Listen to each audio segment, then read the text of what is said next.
नमस्कार दोस्तों। आज हम बीए हिंदी के पाठ्यक्रम के अंतर्गत संत कबीरदास के मन को अंग का पाठ्य पुस्तक के क्रम में अध्ययन करेंगे। यह पाठ कबीरदास की साखियों पर आधारित है, जिसमें उन्होंने मन की चंचलता, आसक्ति और उस पर नियंत्रण की आवश्यकता को स्पष्ट किया है। अब क्रम से दोहों का अध्ययन करते हैं। 1। मन के मते न चाली, छोड़ी जीव की बाणी, टाकू केरे सूत ज्यों, उलझी अपुणा आनी। व्याख्या। कबीरदास कहते हैं कि मनुष्य को मन की इच्छा के अनुसार नहीं चलना चाहिए। मन सदा सांसारिक विषयों में उलझा रहता है। जिस प्रकार रेशम का कीड़ा अपने ही बनाए धागे में उलझकर मर जाता है, उसी प्रकार मनुष्य भी मन के वश में होकर बंधनों में फंस जाता है। अतः मन को वश में रखना आवश्यक है। 2।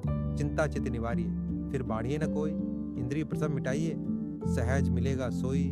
व्याख्या।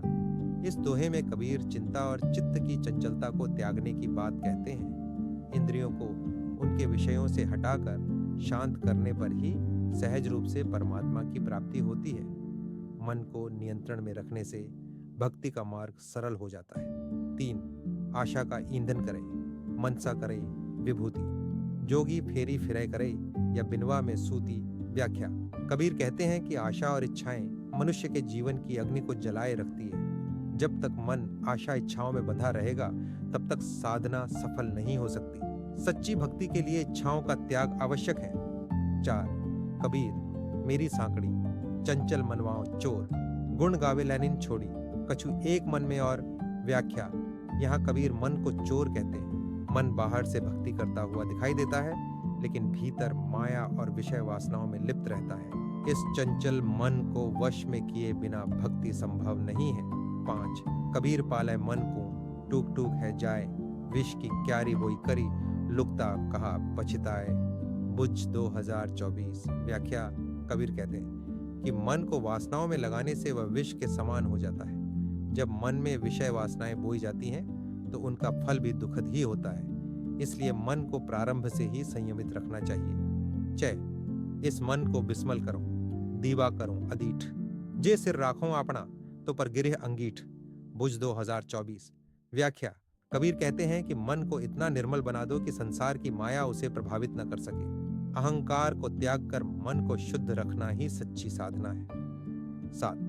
मन जाने सब बात, जाने ही अवगुण करे, काहे की कुसलात, कर दीपक कुएं पड़े। व्याख्या।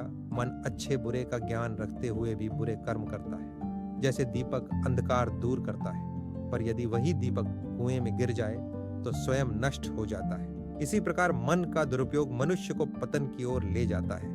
8। हृदय भीतर आरसी, मुख देखना न जाए, मुख तो तां पर देखिए जे मन की दुविधा जाए। व्याख्या। कबीर कहते हैं कि हृदय ही वह दर्पण है जिसमें परमात्मा का दर्शन होता है। जब तक मन की द्विविधा और संदेह दूर नहीं होते, तब तक ईश्वर दर्शन संभव नहीं है। निष्कर्ष। मन को अंग के माध्यम से कबीरदास यह शिक्षा देते हैं कि मन पर नियंत्रण रखकर ही भक्ति और आत्मज्ञान संभव है।